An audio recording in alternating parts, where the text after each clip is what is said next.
എല്ലാവർക്കും vice on ഫുട്ബോളിലെ മറ്റൊരു വീഡിയോയിലേക്ക് സ്വാഗതം. ഈ ഒരു വീഡിയോയിലൂടെ നമ്മൾ നോക്കാനായിട്ട് പോകുന്നത് സ്പെയിനിന്റെ ആ ഒരു യൂറോ കപ്പ് ജേണിയെ കുറിച്ചിട്ടാണ്. അതായത് ഈ ഒരു വർഷത്തെ ഈ ഒരു യൂറോ കപ്പ് ചാമ്പ്യന്മാർ എന്ന് പറയുന്നത് സ്പെയിനാണ്.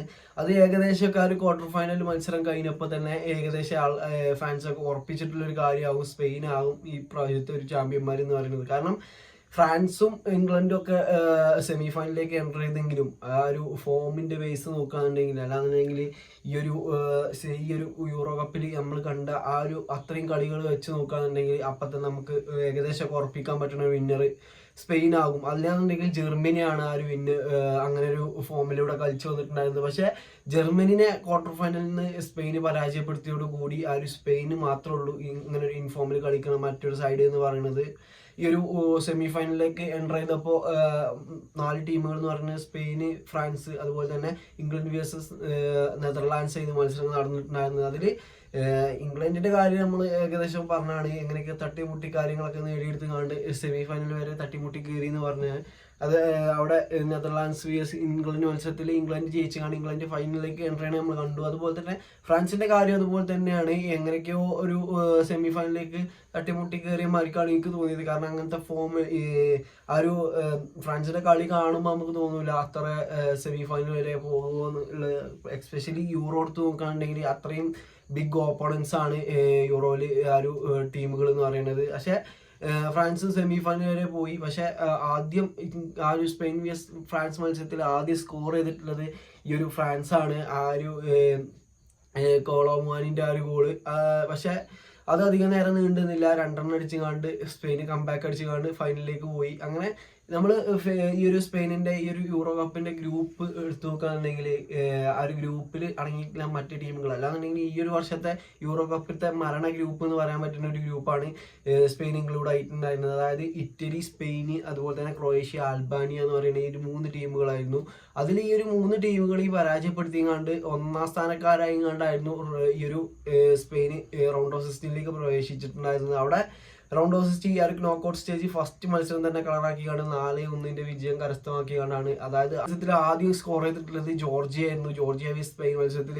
പക്ഷെ അതിനുശേഷം സ്പെയിൻ 4 റൺ അടിച്ചുകൊണ്ട് ആ ഒരു ക്വാർട്ടർ ഫൈനലിലേക്ക് എൻ്റർ ചെയ്യാൻ നമ്മൾ കണ്ടിട്ടുണ്ടായിരുന്നത്. അവിടെ വീണ്ടും ജർമ്മനി വിഎസ് സ്പെയിൻ മത്സരമായിരുന്നു ക്വാർട്ടർ ഫൈനലിൽ. ഈ ഒരു യൂറോത്തെ ഏറ്റവും ബെസ്റ്റ് മത്സരം എന്ന് പറയാൻ പറ്റുന്ന ഒരു മത്സരം എനിക്ക് അതുകൊണ്ട് ആ ഒരു ജർമ്മനി വിഎസ് സ്പെയിൻ മത്സരമാവും. അങ്ങനെ ഒരു മത്സരത്തിൽ ഏകദേശം എക്സ്ട്രാ ടൈം ആദ്യ പകുതി കഴിഞ്ഞപ്പോൾ നില്ലായിരുന്നു. അതിനുശേഷം എക്സ്ട്രാ ടൈമിലാണ് കളി തീരുമാനമാക്കിയത്. എക്സ്ട്രാ ടൈമിന്റെ ആഡ് ഓൺസിലാണ് ആ ഒരു കളിന്റെ ഒരു മൊത്തത്തിൽ കഴിഞ്ഞിട്ടുണ്ടായിരുന്നത്. അങ്ങനെ 1-2-1 മാർജിനിലാണ് ഈ ഒരു ജർമ്മനിയെ ഈ ഒരു സ്പെയിനെ പരാജയപ്പെടുത്തിയിട്ടുണ്ടായിരുന്നത്. അങ്ങനെ ഫ്രാൻസിനെയും പരാജയപ്പെടുത്തി ഫൈനലിലേക്ക് എൻ്റർ ചെയ്തപ്പോൾ അന്ന് ഞാൻ ഒരു കളിന്റെ റിവ്യൂ ചെയ്തതെന്ന് തന്നെ പറഞ്ഞാണ് ഈ ഒരു സ്പെയിൻ വിയസ് ജർമ്മനി മത്സരത്തിൽ ആര് വിജയിക്കുന്നു അവരാകും ഈ ഒരു ഫൈനലിൽ ഈ ഒരു യൂറോ കപ്പ് വിൻ ചെയ്യാൻ പോകുന്ന ടീം എന്ന് പറയുന്നത്. അപ്പോൾ അതുപോലെ തന്നെയാണ് കാര്യങ്ങൾ സംഭവിച്ചിട്ടുള്ളത്. ഈ ഒരു ഫൈനൽ എടുത്തു നോക്കുകയാണെന്നുണ്ടെങ്കിൽ അവിടെ ഇംഗ്ലണ്ട് ആയിരുന്നു ഓപ്പണൻസ്. ആദ്യം സ്കോർ ചെയ്തിട്ടുള്ളത് നിക്കോ വില്യംസിലൂടെ ഈ ഒരു സ്പെയിനിൻ്റെ ആയിരുന്നു. പക്ഷേ അതിന് ആ ഒരു ചെൽസിന്റെ യങ് പ്ലെയർ ആയിട്ടുള്ള ആ ഒരു കോൾ പാമർ എന്ന് പറയുന്ന സബ്സ്റ്റിറ്റ്യൂട്ട് ആയിട്ട് വന്നിട്ടുണ്ടായിരുന്ന ഇംഗ്ലണ്ടിന്റെ ആ ഒരു പ്ലെയർ ഒരു നല്ല രീതിയിൽ തന്നെ ഒരു സ്കോർ ചെയ്യുന്ന നമ്മൾ കണ്ടു. ഔട്ട് ഓഫ് ദി ബോക്സ് നല്ലൊരു ഗ്രൗണ്ട് ബോൾ ഉതിർത്തുകൊണ്ടായിരുന്നു ആ ഒരു ഇംഗ്ലണ്ട് ആ ഒരു ഫൈനലിൽ ആ ഗോൾ അടിച്ചിട്ടുണ്ടായിരുന്നത്. പക്ഷേ ആ ഒരു ഗോളിനൊന്നും അധികം ഉണ്ടായിരുന്നില്ല.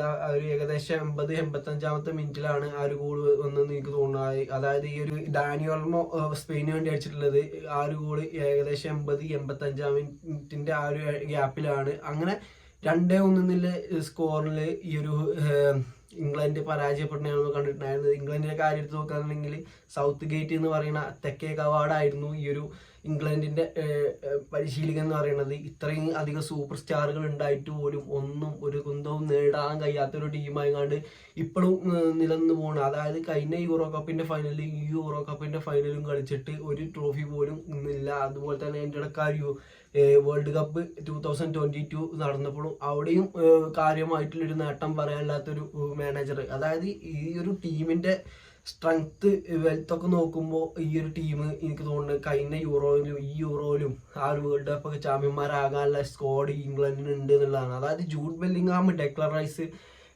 ഫിൽ ഫോഡന്, അതുപോലെ തന്നെ ഒട്ടനവധി പ്ലേയേഴ്സ്, സാക്ക, ഇങ്ങനെ കുറെ ഈ കോൾ പാമർ, അവരുടെ ഈ ട്രെൻഡ് അലക്സാണ്ടർ അർണോൾഡ്, അങ്ങനെ കുറെ പ്ലേയേഴ്സ് ഉണ്ട്. ഇനി ഞാൻ പറയാത്ത സൂപ്പർ സ്റ്റാർ എന്നുള്ള വിളിപ്പേരുള്ള പ്ലേയേഴ്സ് തന്നെ കണ്ടം ആ സ്ക്വാഡിലുണ്ട്. അതൊക്കെ ഇനി മീഡിയന്റെ പവർ ആണോ എന്ന് അറിയില്ല, അത്രയും ഹൈപ്പിലാണ് ആ പ്ലേയേഴ്സിന്റെ ഒക്കെ ഇത് കിടക്കണം എന്നുള്ളത് എടുത്ത് പറയേണ്ട സംഭവമാണ്. ഇപ്പൊ നമ്മൾ ഈ ഒരു സീസൺ എടുത്ത് നോക്കുകയാണെന്നുണ്ടെങ്കിൽ തന്നെ ഈ ഒരു കളികളിലൊക്കെ നല്ലൊരു പെർഫോമൻസ് അറ്റ്ലീസ്റ്റ് ഇംഗ്ലണ്ടിന് വേണ്ടി കാഴ്ച വെച്ചിട്ടുണ്ടാകുക. എനിക്ക് തോന്നുന്നു ബെല്ലിംഗാമിനൊക്കെ ഒരു ആവറേജ് ഇതായിരുന്നു, പക്ഷെ അത്രയും പെർഫോമൻസ് പോലും കാഴ്ചവെക്കാൻ കഴിയാത്ത പ്ലേയേഴ്സ് ആ ഒരു സ്ക്വാഡിൽ ഉണ്ട് എന്നുള്ളത് തന്നെയാണ്. അപ്പോൾ ഇപ്പോൾ ഈ ഒരു സൗത്ത് ഗേറ്റിനെ ഇംഗ്ലണ്ട് സാക്ക് ചെയ്തിട്ടുണ്ട്. അതിന് പകരം ഇനി ആര് വരും എന്നുള്ളതാണ് ഇനി അറിയേണ്ടത്. ഒരു ചെറിയ റൂമർ കേട്ടാണ്, അതായത് അടുത്ത സീസണിൽ ഈ ഒരു 2025 കൂടി പെപ്പിന്റെ സിറ്റിത്തെ കോൺട്രാക്ട് അവസാനിക്കുന്നതോടുകൂടി ആ ഒരു പെപ്പിന് ഇംഗ്ലണ്ടിന്റെ മാനേജർ പദവി കൊടുക്കുന്നുള്ളതാണ്. പക്ഷെ അത് എത്രത്തോളം സത്യസന്ധത ഉണ്ടെന്ന് അറിയില്ല. അപ്പോൾ നിങ്ങൾക്ക് ഈ ഒരു ഇംഗ്ലണ്ടിന്റെ ആ സ്ക്വാഡിനെയും ആ ഇതുവരെ അവർ നടത്തിയിട്ടുള്ള ആ ഒരു പ്രകടനത്തെയും കുറിച്ച് എന്താണ് പറയാനുള്ളത് തീർച്ചയായിട്ടും ഒന്ന് കമന്റ് ചെയ്യുക. അപ്പോൾ സ്പെയിനിനെ സംബന്ധിച്ചിടത്തോളം 2012 അവസാനമായിട്ടൊരു അവരൊരു മാനേജർ ട്രോഫി നേടിയിട്ടുണ്ടായിരുന്നത്. അത് യൂറോ കപ്പാണ്. അതിനുശേഷം 2024 യൂറോ കപ്പ്, 12 വർഷത്തിന് ശേഷമാണ് സ്പെയിൻ ഒരു മേജർ ട്രോഫി വിൻ ചെയ്യുന്നത്. അത് ഈ ഒരു ട്രോഫിയാണ് 2024 യൂറോ. അപ്പോൾ ഈ ഒരു ഇതിൽ നോക്കുകയാണെന്നുണ്ടെങ്കിൽ തന്നെ അവരുടെ ഏറ്റവും വലിയൊരു പെർഫോമർ, അല്ലാന്നുണ്ടെങ്കിൽ അവർക്ക് വേണ്ടി നല്ല രീതിയിൽ കളിച്ചിട്ടുള്ള ഒരു ബെസ്റ്റ് പ്ലെയർ, ഈ ഒരു യൂറോ കപ്പിന്റെ ബെസ്റ്റ് പ്ലെയർ എന്ന് പറയുന്നത് റോഡ്രിയാണ്. അതാണ് അതേമാതിരി തന്നെ ഈ ഒരു സ്പെയിനിന്റെ ടോപ്പ് സ്കോറർ എന്ന് പറയുന്നത് ഡാനി ഓൾമോ ആണ്. അത് ഏകദേശം ഈ ഒരു ഹാരി കെയ്നും അതുപോലെ തന്നെ ഡാനി ഓൾമോ, അങ്ങനെ കുറച്ച് പ്ലേയേഴ്സ് ഉണ്ട് ഈ ഒരു ഇപ്രാവശ്യത്തെ ഈ ഒരു ടോപ്പ് സ്കോറർ ലിസ്റ്റിൽ 3 ഗോളുകളുമായിട്ട് ഒരു 4 പ്ലേയേഴ്സ് ഒന്നാം സ്ഥാനത്തുണ്ട്. അതുപോലെ തന്നെ ഏറ്റവും കൂടുതൽ അസിസ്റ്റ് പ്രൊവൈഡ് ചെയ്തിട്ടുള്ള താരം എന്ന് പറയുന്നത് ഈ ഒരു ടൂർണമെന്റിൽ തന്നെ ഏറ്റവും യങ്ങസ്റ്റ് പ്ലെയർ ആയിട്ടുള്ള യാമിൻ യമാൽ എന്ന് പറയുന്ന ആ ഒരു പ്ലെയറാണ്. 4 അസിസ്റ്റാണ് യമാൽ പ്രൊവൈഡ് ചെയ്തിട്ടുണ്ടായിരുന്നത്. അതുപോലെ തന്നെ young player of the year ഇറങ്ങാണ്ട് ഈ ഒരു യൂറോത്തെ young player of the year കിട്ടിയിട്ടുള്ളത് ഈ ഒരു ലാമിൻ യമാലിനാണ്. അപ്പോൾ ഈ ഒരു യൂറോ എടുത്ത് നോക്കുകയാണെന്നുണ്ടെങ്കിൽ ഏറ്റവും കൂടുതൽ ആകർഷിക്കപ്പെട്ട പ്ലെയർ എന്ന് പറയുന്നതും യമാൽ തന്നെയാവും. കാരണം ആ ഒരു ഫ്രാൻസിനെതിരെ ആ ഒരു ഗോളൊക്കെ നമ്മൾ കണ്ടാണ്. അത്രയും നല്ലൊരു പെർഫോമൻസ് ആണ് യമാലിനെ സംബന്ധിച്ചിടത്തോളം. ഈ ഒരു